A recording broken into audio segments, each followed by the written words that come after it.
The comic belongs to IDW Publishing. I claim no ownership over either of these properties.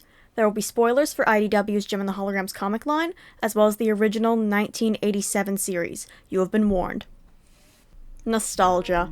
The glorious feeling of youth, and a painful yet happy reminder lets you know what it was like to be young again. Companies love to capitalize on it. I've been lucky because my tastes are either so old their reboots came and went without me ever noticing, or they're so new there's nothing to be nostalgic about. The bug never really catches me. I mean, it's tried a fair few times, but for the most part, everything I've liked when I was younger is still here. You can't make me feel nostalgic for the Avengers because they haven't left. The few cartoons I watched as a child are either still running or are getting rebooted every few years. After all, while I may have watched G.I. Joe as a child, that was because my dad was sharing it with me. If a cartoon from the 80s gets rebooted, I am no longer the original audience they hope to regain, but I'm also not a new audience that's never heard of it and gets to take their first dip into that world. There's nothing for me in that kind of nostalgia. Except, well, there is one time. Jem and the Holograms' 2015 reboot was actually two different reboots. There was the disastrous movie that was awful and hated all of us fans, and then there was a comic book line. After watching the movie far too late in 2019, I didn't know the comics existed, and if I had, I probably wouldn't have cared since the comic line was already long and dead by that time. I didn't want to read comics either. However, Jem and the Holograms has been having somewhat of a moment lately. At the beginning of the year, I rewatched the series, got my hands on the Loyal Subjects Jem reproduction doll, and just recently on September the 5th, the reimagined Glitter and Gold single dropped after the 40th anniversary album. So needless to say, it's been on my mind. And while scouring the wiki for a photo of Jem for a reference, I got reminded that there was a comic series. I decided I wanted to see what their take on the truly outrageous Jem and the Holograms could be. How can you modernize Jem and the Holograms, and how could you ever do it right? After all, Jem is so incredibly tied to the 80s right down to the roots of her very big hair. You can't just pull that out. Well, IDW's Jem run is the answer for that question, and for the sake of brevity, I'll only be talking about the original 26 volumes and my thoughts on them. No Jem Dimensions, no Jem Infinite, no Jem and the Misfits. I have not read them, and the inside of my mind is already candy-colored. I can't read anymore. Before we get into it, Hobie, what are you drawing in the background? So glad you asked, prospective viewers. I'm drawing my take on a modernized Jem with admittedly a stupid caveat. The band is 80s themed. Personally, I don't think you can take them out of their proper time period entirely, so in my universe, Jem and the Holograms are like the girly version of IDK How. With that out of the way, let's begin by setting the foundations of our beautiful 80s disaster piece. Jem and the Holograms was an American cartoon series and doll line under the Hasbro umbrella, equal parts Hasbro wanting to get into the young girl market, which was then untapped for them, and to have something to compete with Barbie. The show is where the lore lies, so to get you up to speed, it stars young 20-something Jerrica Benton on the day of her father's funeral. On top of that tragedy, life is going spectacularly poorly for her and her sisters. Jerrica's foster home for girls is struggling, the house is literally falling apart, electricity's on the fritz, and things are bad. Seeking her father's inheritance to help things go well, she goes to the very not evil Eric Raymond, current leader of her father's company Starlight Records. As soon as she asks, he promptly refuses to give Jerrica any money and instead wants her to sell her shares in the company to him. Jerrica denies his generous offer and seeks to find anything else her father left for her. Back at the house, Kimber finds a small box with these beautiful earrings their father made for Jerrica, and from the earrings, a beautiful purple robot lady leads them to Starlight Drive-In, the other building Mr. Benton left to his children.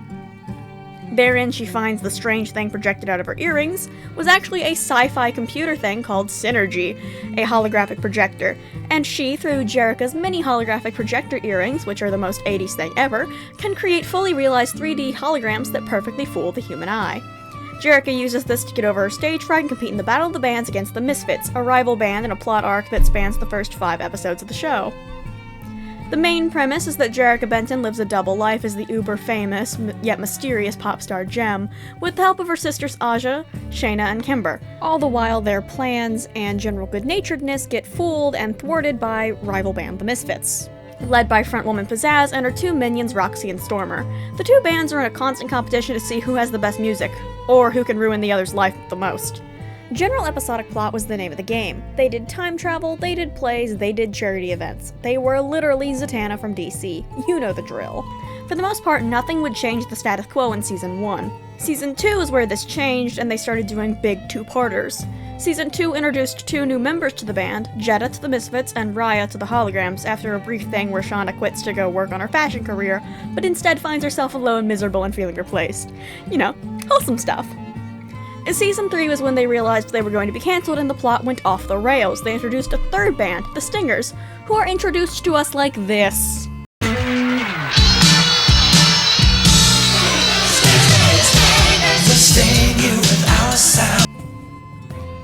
After the introduction of the Stingers, they take up most of the plot space, and they're boring except for when they're annoying or absolutely insane. I stand somewhere between they ruined the show and I can't imagine the show without them in it.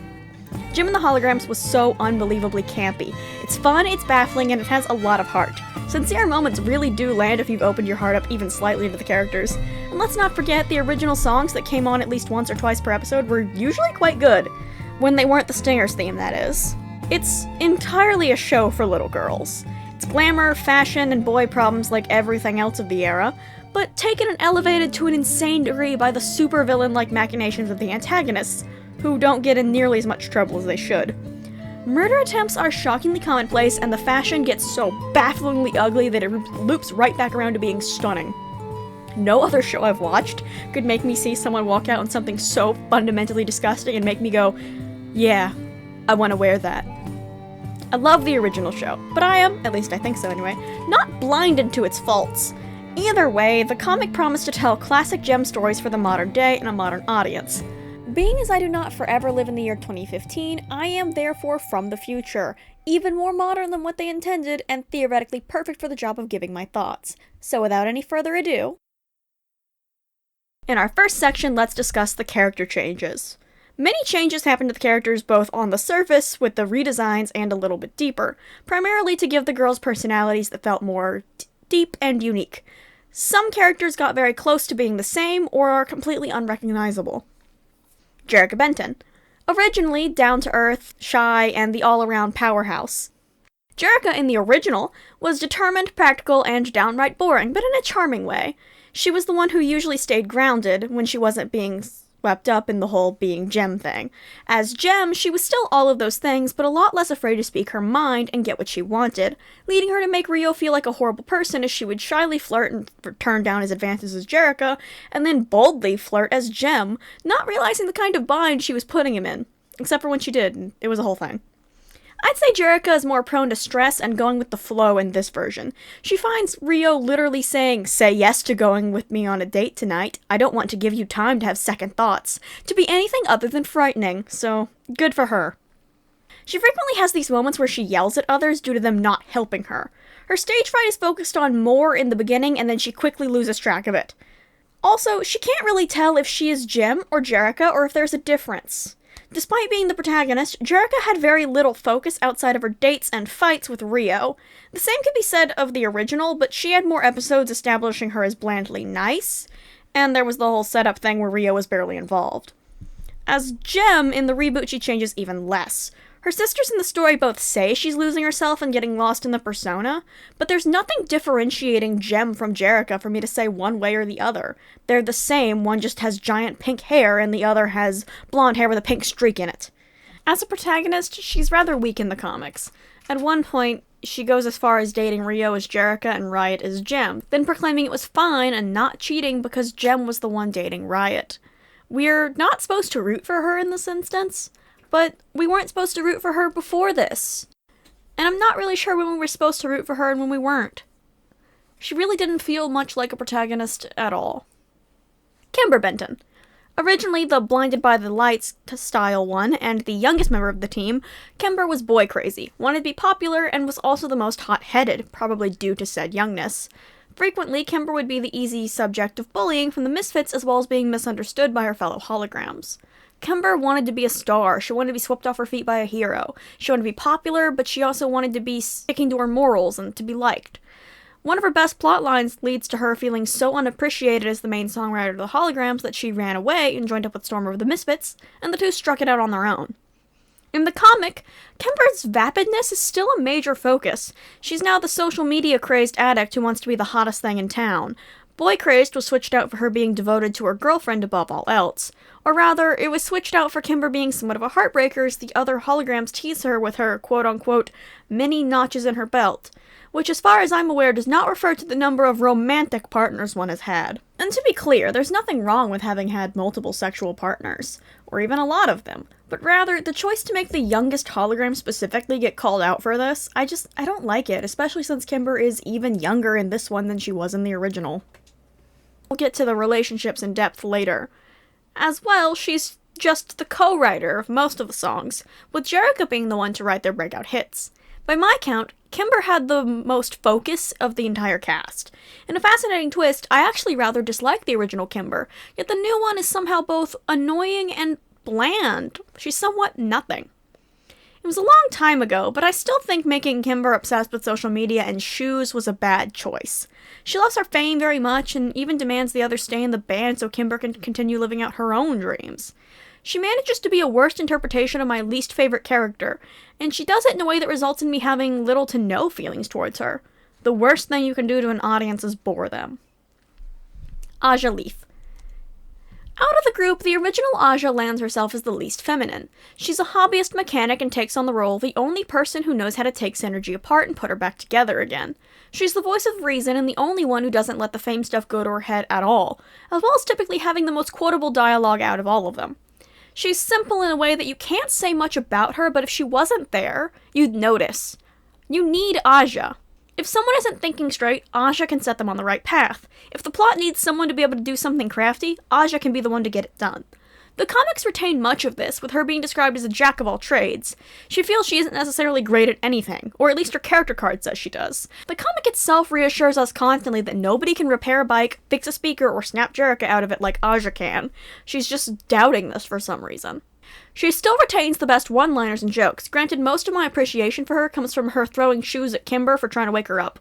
It was a great bit. I loved it. I wish it went on for longer. Shauna Elmsford. My favorite of both the original and the new holograms. Out of all of them, Shauna is the glue that binds. In the original, Shauna's a shy and reflective character due to being incredibly self-critical. She's a very talented fashion designer, and makes at least half of what the holograms wear on stage, yet fully believes her designs aren't good enough for a runway. Despite the hard work she puts in, her doubts get in the way, and reassurances from the others only get her so far. Because, well, they're her sisters. They wouldn't tell her if her designs were bad because they love her. Her personality in the comic has not changed in any noticeable way. She's still all of those things. Aja declares that Shauna is the mediator and the voice of reason. Out of all of them, I have no problems with Shauna's characterization. She just feels like Shauna. And I mean that in a good way. Carmen Alonso. Carmen, or Raya, is the last addition to the holograms. She's enthusiastic and starts out as a fan, yet her incredible talent lands her in the role of drummer after Shauna briefly quits. In the original, she strikes a balance of being boyish like Aja and hardworking like Jerrica. Modest, but not out of fear like Shauna. She knows she's good, but doesn't want to get cocky. She's warm and friendlier and quicker to try and forgive the misfits than the other girls, yet not so far that she cannot be pushed to anger as she frequently is over the stingers in the original. As well, she's the first person outside of the holograms to learn Jerrica's secret identity, leading to her to keep it to herself out of goodwill. In the reboot, Raya begins the story as a member of the Stingers, thus making her have a more fitting yellow coloring to fit in with them. This results in her losing her beautiful pink hair in the redesign, sadly. It also makes her a lot harder to recognize as Raya. Raya still learns Jerrica's identity first. Granted, I have no clue, since she would not know Jerrica Benton by name, but I'm gonna move on from that. She's sort of blandly the same person as she was before, but without any time to focus on it. From the time she enters the story as a Stinger to the time she leaves and joins Jim in the holograms, she doesn't do much of anything, and her inclusion in the end doesn't add or change much of anything. As soon as she's a real established member of the holograms, the story just ends. For our main characters, there were attempts to bring them to the modern day, but where they succeeded in making me believe Kimber never gets off Twitter, they failed to make them more interesting and well-rounded. I feel their personalities stayed in this horrible middle ground. They didn't want to commit to being different or the same in any major way. The holograms don't read as if they're stuck in the 80s, but instead, they're stuck somewhere in between. They don't feel like real people, and their personalities change on a dime depending on whatever the plot needs. Moving on to our second set of main characters, the Misfits. Phyllis Gabor, aka Pizzazz, is a dysfunctional, brash, mean, and bombastic leader. She's rude and mistreats everyone on her team from her boss to her lackeys. All of this stems from her troubled home life wherein her father refused to pay attention to her outside of giving her monetary support, which even then is limited if Pizzazz ends up costing him too much. She's sympathetic in some episodes, and villainous, devious, and downright evil in others. She's either sabotaging an entire ship, causing it to crash into an iceberg in an attempt to kill Jem, or Kimber is spending time with Pizzazz's father on Father's Day, and Pizzazz wants to stop her. Within the reboot, Pizzazz is portrayed sympathetically almost all the time, with her getting into a horrible car wreck that leaves her unable to sing, causing her to be replaced during the Misfits West Coast tour. When she calls her father after having spent nearly a month completely alone, he doesn't pick up at first, and when he does, he just tells her that he'll send her some money, leading her to cry herself to sleep that night. She's not particularly villainous, rude, or destructive. In the extent of the original Pizzazz, this one looks downright like a hero. Ironically, in the comics she gets punished for her actions more. Not only is she temporarily replaced, but it's her actions that lead to the Misfits being fired from their record label and blacklisted from the music industry, something she herself acknowledges and feels bad for. Roxanne Pellegrini. Or Roxy. She's the usual problem causer of the Misfits in the original. If Pizzazz is being restrained or was the one to make the plan, Roxy's the one to act it out. Fun fact, she's also illiterate.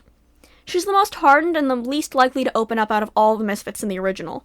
Within the reboot, Roxy is reduced to one half of Roxy and Jetta, both of which serve as henchmen and rarely oppose Pizzazz in any real way. Not that there's anything to oppose Pizzazz over outside of making reasonable requests to change the lyrics because the Misfits don't do love ballads. Mary Phillips, or Stormer.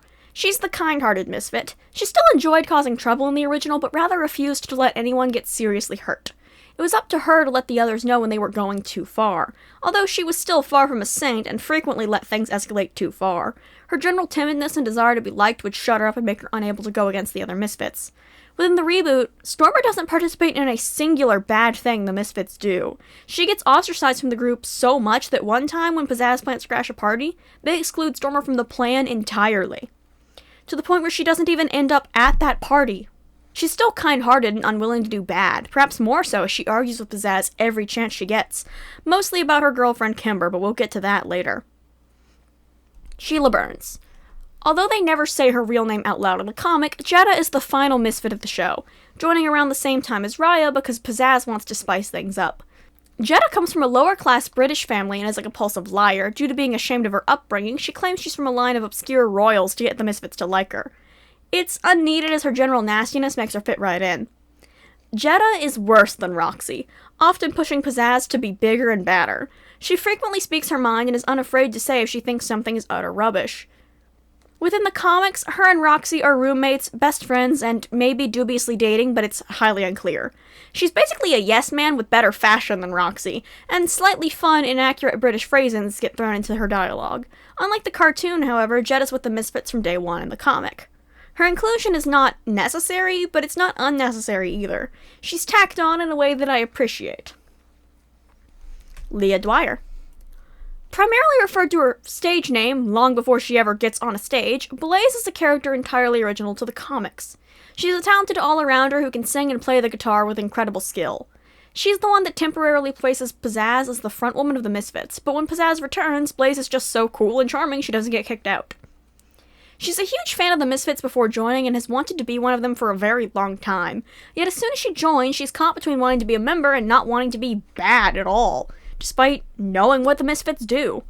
Instead of acting against them, drawing a line in the sand, or refusing to help, she stands and complains silently to let us know that she feels bad while she does nothing to help or stop it.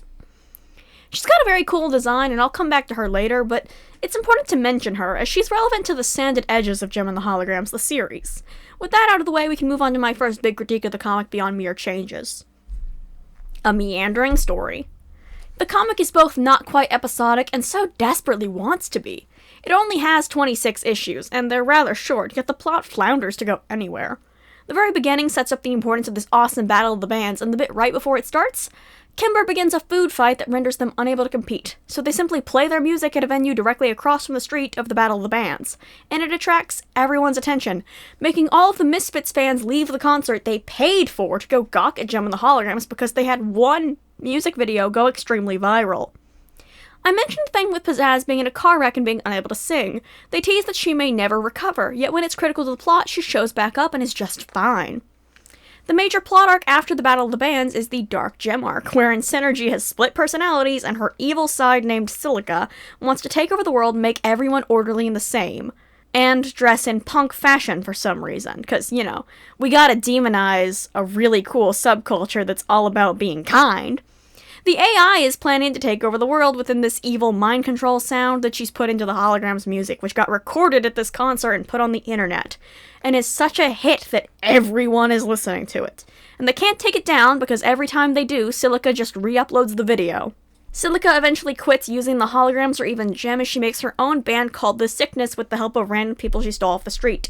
She has them separate her from Synergy and build her a new body so she can take over the world. In order to stop her, Gem and the Holograms and the Misfits perform a mashup of their own songs, and they simply just find Silica and turn her off. The arc only takes up 3 issues, but it feels like they tried to cram in 6 or 7 issues into 3, and it ends awkwardly because of it. They go on in the next arc to say that they were traumatized by the whole thing with Silica, yet Jerrica, beyond the one instance right before the climax of the Dark Gem arc, never has a problem with using Synergy or being Gem. In fact, directly after this, Jerrica enters a crisis where she feels she's losing herself in the Gem identity, or that Gem is a separate person, or something like that. She acts independently of what Jerrica would do while Gem, yet also refuses to turn back into Jerrica a fair few times. After the Dark Gem arc, there's changes, which amounts to very little. The Misfits can't figure out how to work with Blaze, and the Holograms need to replace Shauna. During the Enter the Stingers arc, we get introduced to the third band, and the Misfits stick a new evil person on the Holograms in active sabotage. A new character named the Fox joins and does nothing. She snoops around, finds nothing, and leaves after discovering nothing. She disappears after Raya joins the Holograms and quits the Stingers. After that, we get an unsatisfying wrap-up where the comic ends with Rio discovering Gem's secret identity, or rather she tells him, and he promises not to go write a big news report about it. The Misfits are in a terrible place, but that's not really addressed because they got a spin-off comic, so we can't find out what's up with them. Rather, just the Holograms will be fine as long as they stick together. Admittedly, I skipped over a lot, but nothing really changes or happens. Characters fight for petty drama and it gets solved by a dramatic kiss. In fact, the dramatic relationship-solving kiss thing gets used several times. Interesting scenes get set up, cut away from, and never returned to. Plots get started and dropped as soon as they began, and it's baffling. Despite only having one writer, the comic feels as if new people are constantly coming in and changing things. The comic sets out to tell stories it has not earned. You do not earn a dramatic breakup between Kimber and Stormer when their bands demand they cannot be together, the issue after they become a couple. You do not earn the heroes are evil now plot, when I cannot tell you what Kimber's hobbies are. According to her character card, that would be shoe shopping, something we never see her do. There are plots which would have worked well if set in the original continuity, and I do see the need for a proper reboot without the baggage of the original, but it fails to separate itself enough without major context that you need from the original. Beyond that, a minor critique I have is that 5 different artists work on the series during its 26-issue run. Most issues are drawn by Sophie Campbell, but the other artists have such wildly varying art styles, it can be hard to tell who's who. I mean, look at Rio in issue 2 versus issue 10. That is a different guy. Declawed and Defanged. Gem and the Holograms is not by any means an edgy series. The jokes don't push the line. It was a safe show in terms of content. No different than a standard superhero cartoon in terms of violence, but actually less so because there was no kicking or punching to be found here. Yet, the comics are determined to have everyone be so insufferably moral about everything. Yeah, the Misfits don't need to try and kill people every issue if we're doing a more grounded take. Yet in the comic, we get told the Misfits are this horrible band who get blacklisted from the music industry for being too hard to control. All we see them do, though, is push a fan out of the way, break a guitar, be mean to their manager, and participate in a food fight they didn't even start after falsely being accused of attempting to kill someone, which was something Pizzazz had no part in. Clash was the one who tried to kill Aja, and she did that on her own. The Misfits aren't nice, yet they don't do anything half as problematic as real celebrities and rock stars did or even still do. Pizzazz didn't murder anyone. She wasn't even homophobic. She just likes to yell. During the first arc, they fail so deeply to make the Misfits proper villains that after Kimber accuses them of doing something Clash did without any input from Pizzazz or the others, the supposed major antagonist appeals to keep the Holograms in the Battle of the Bands. Pizzazz pleads for the Holograms to be allowed to stay because she wants a worthy opponent. During the Dark Gem arc, when no one knows what to do, it is Pizzazz who shows up out of nowhere with the plan to team up and perform a super special mashup she made herself. It is Pizzazz who extends the olive branch and says they need to work together. The villain! Sure, Pizzazz and the Misfits sneak into the Holograms mansion during their costume party in issues 8 and 9, but they don't even break anything. They show up, almost snoop, and then leave.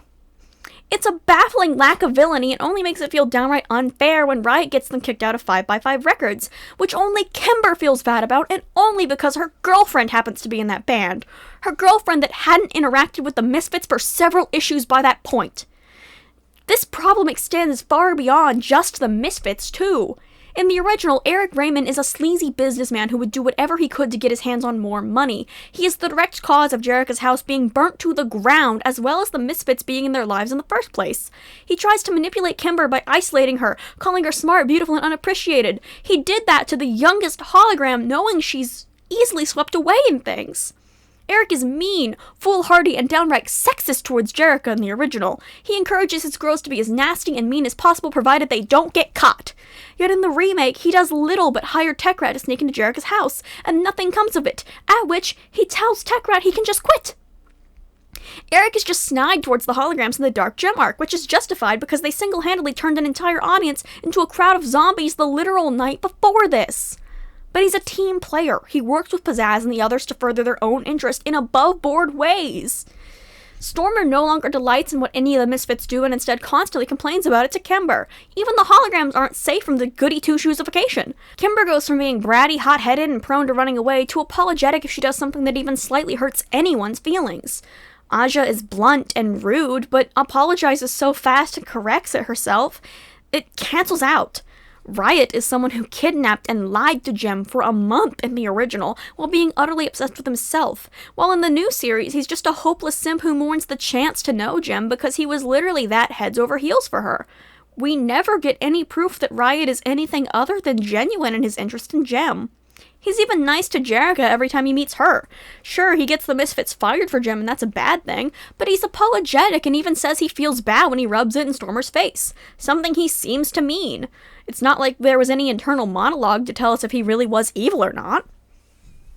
The only other person who does something downright terrible, beyond Clash dropping a stage light on Aja, is Jerrica, who dates Rio as herself and Riot as Gem. She gets properly called out by her friends and family, and yet is still surprised when this thing makes Rio angry at the reveal. He doesn't even fully break up with her or tell her that they are over. Instead, he just asks for a while to sort out his feelings.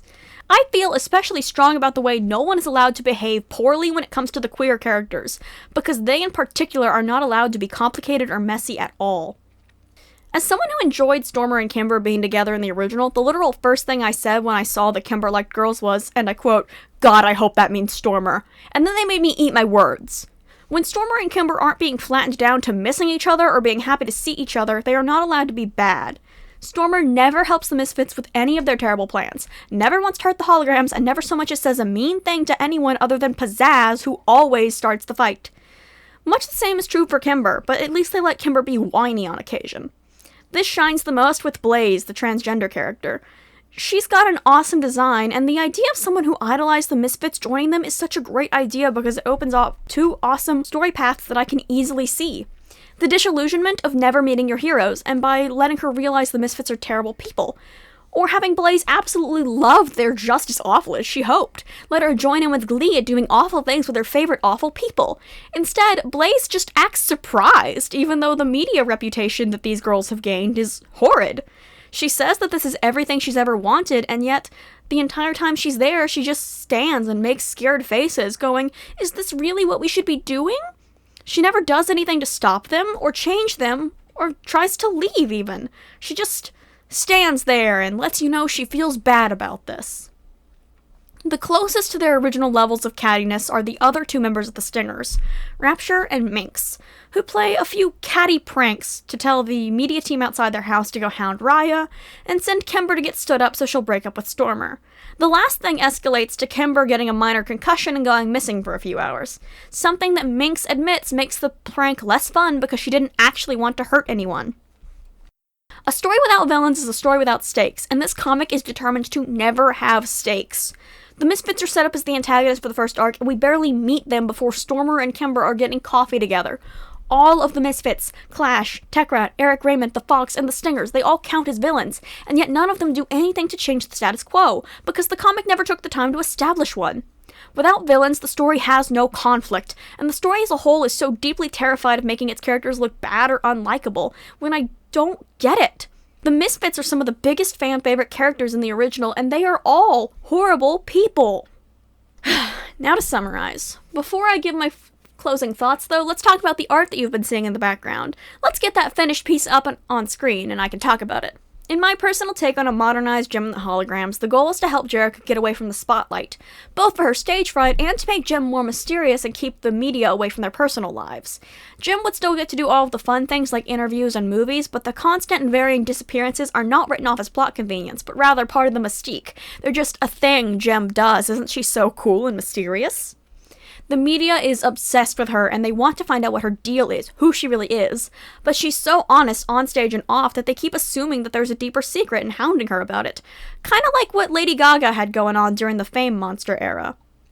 Jem and the Holograms would sell themselves on their super 80s themed everything, look, sound, and especially hair, all the while making good classic pop music that has a slight rock and roll spin on it, and by that I mean guitars. Everyone's outfit would have a slightly more modern cut with designs that are simplified for repeated use, and by that I mean repeated drawing. But otherwise, they should retain a similar vibe to the original. From 2015 Jem, I took first and foremost the height. Jem being uber tall was something I thought was very charming.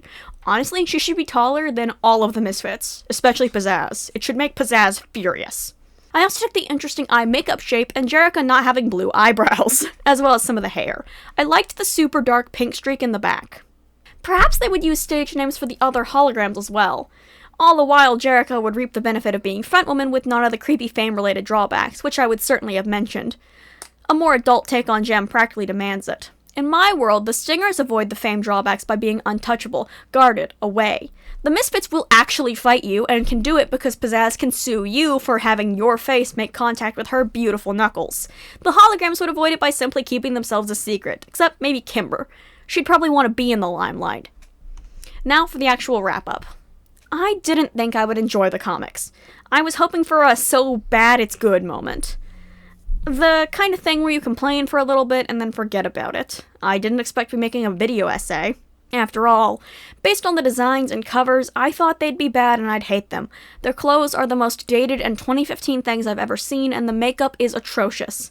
Why wouldn't the story be as bad as the designs? And then I read them, and the first 7 issues made me rethink my stance because the art was very competent. Although the story was a little lost and hard to follow, it was clearly written with the expectation that a fan of Jem and the Holograms was going to be reading it. And now I finished it, and I'm overcome with equal parts sadness and anger. It easily could have been better, but it struck a horrible balance. Currently, the main comic line is little more than a bad retelling of the first 2 seasons and some of Season 3. Things like the Starlight Girls appear and are not explained, and they don't take any time to establish who these people are. You have to be a Jem fan, and you have to have seen the original series to understand. So many things are arbitrarily changed that as a fan of the original, I felt like I was being scolded for expecting it. The people who work on Jem and the Holograms clearly loved the original, and I could tell from reading the holograms at the end that the writer clearly cared about bringing this to life. Knowing that this is the 3rd time Jem and the Holograms ends unceremoniously hurts me. In the end, if I had to recommend Jem to someone, I would still pick the original cartoon. But if you absolutely want to see a modern take on Jem, I would pick the comics over the movie any day. Eventually, I hope to see a reboot of Jem that fully manages to capture what made the original special. I don't think the Jem comics are very good, but I also can't bring myself to hate them. They had heart, and maybe when I'm feeling less bitter about the series not being able to find a footing in the modern day, I'll try reading some of those sequel comics and see if they're any better. If you've made it this far, thank you.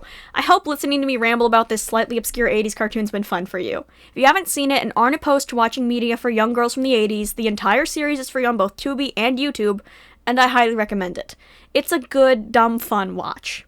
Thank you for watching, and I will see you in the future. You know, once you've caught up to me, because again, I don't forever live in the year 2015. Congratulations, you're on your way out. From here on in, I'll be taking the lead. Congratulations, you're on your way out. I'm bound to win, I was born to succeed. Congratulations to me, congratulations to me.